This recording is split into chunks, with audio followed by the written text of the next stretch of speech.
Hello everyone, welcome to my YouTube channel Civilo Concept.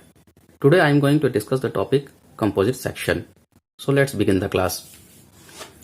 What is composite section? When a bar is made up of two or more different materials, then it is called composite section. जैसे यहाँ पर एक arrangement of bars लिया गया है जिसमें एक part इसका मटेरियल 1 से मिलकर बना है और सेकंड पार्ट मटेरियल 2 से मिलकर बना है। तो बार के इस अरेंजमेंट को हम लोग कहेंगे कंपोजिट सेक्शन। दो डिफरेंट मटेरियल से मिलकर बने होने की वजह से इनके मटेरियल प्रॉपर्टी भी डिफरेंट होगी। जैसे यहाँ पर E1 that is Young's model of elasticity for the material 1 and E2 is the Young's model of elasticity for the material 2। Example की बात कर लेते हैं। जैसे कंपोजिट सेक्शन स्टील और ब्रास से मिलकर बना हो सकता है, स्टील एंड कॉपर से मिलकर बना हो सकता है, आयरन एंड कॉपर से मिलकर बना हो सकता है और कॉन्क्रीट एंड स्टील का भी कंपोजिशन हो सकता है। So these are the examples of composite section.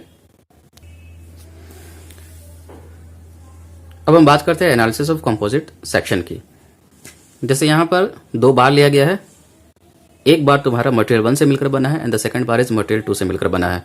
उसी तरीके से बार 1 का जो क्रॉस सेक्शनल एरिया है A1 है और मॉडुलस ऑफ इलास्टिसिटी E1 है। सिमिलरली बार 2 के लिए इसका क्रॉस सेक्शनल एरिया E2 है और इसका मॉडुलस ऑफ इलास्टिसिटी E2 है और इसका जो दोनों का जो लेंथ है वो इक्वल लेंथ का है, L लेंथ का लिया गया है।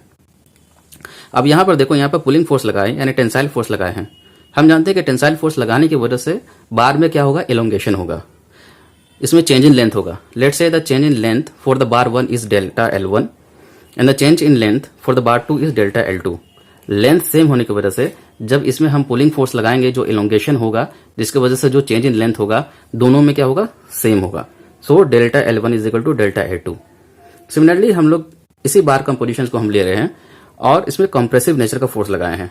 कंप्रेसिव नेचर का फोर्स लगाने की वजह से इन दोनों बार में कंप्रेशन होगा। लेंथ सेम होने की वजह से दोनों में जो चेंज इन लेंथ आएगा वो सेम होगा। That is minus delta L1 is equal to minus delta L2। यहाँ पर माइनस साइन शो कर रहा है कि इसके लेंथ में डिक्रीमेंट आया है, डिक्रीज कर गया है, क्योंकि इसमें जो फोर्स का जो नेचर है वो कंप्रेसिव नेचर का है। यानी कि हम देख सकते हैं कि इन दोनों केस में either in this case of elongation और in this case of the compression जो डिफॉर्मेशन आया है वो क्या है, सेम है। इसलिए हम लोग जनरल केस के लिए हम लग सकते हैं कि दोनों में जो स्ट्रेन प्रोड्यूस हुआ है वो सेम होगा। यानी कि कंपोजिट सेक्शन के केस में जब हम फोर्स अप्लाइड करते हैं आइदर टेंसाइल और कंप्रेसिव, तो इसमें जो डिफॉर्मेशन होगा, जो इसमें स्ट्रेन डेवलप होगा, वो दोनों सेम होंगे। सो यहां पर मैंने लिखा है epsilon E1 is equal to epsilon E2।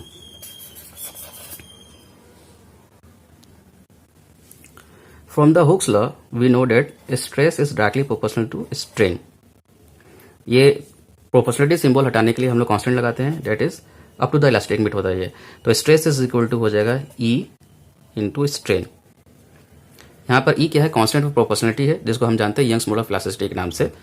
तो यहाँ से हम अगर स्ट्रेन कैलकुलेट करना चाहें तो क्या हो जाएगा, stress upon modulus of elasticity is equal to strain. ये तुम्हारा हुक्स लॉ से हम यहाँ से स्ट्रेन की वैल्यू को हम कैलकुलेट कर सकते हैं। सो इन दिस केस क्या हो जाएगा, sigma 1 upon E1 is equal to sigma 2 upon E2। ये तुम्हारा एक केस निकल कर आया।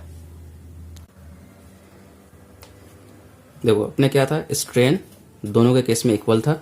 यहां से हमने हुक्स लॉ से स्ट्रेन की वैल्यू कैलकुलेट की थी, sigma 1 upon modulus of elasticity for material 1 is equal to stress 2 upon modulus of elasticity for the material 2।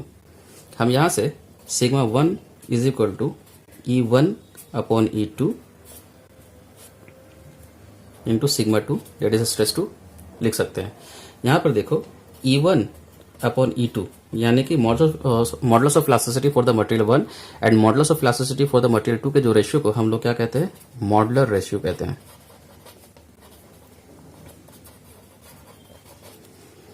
तो इस तरीके से अगर हमको स्ट्रेस की वैल्यू कैलकुलेट करना हो तो हम कैलकुलेट कर सकते हैं। Now we will talk about load on the composite section.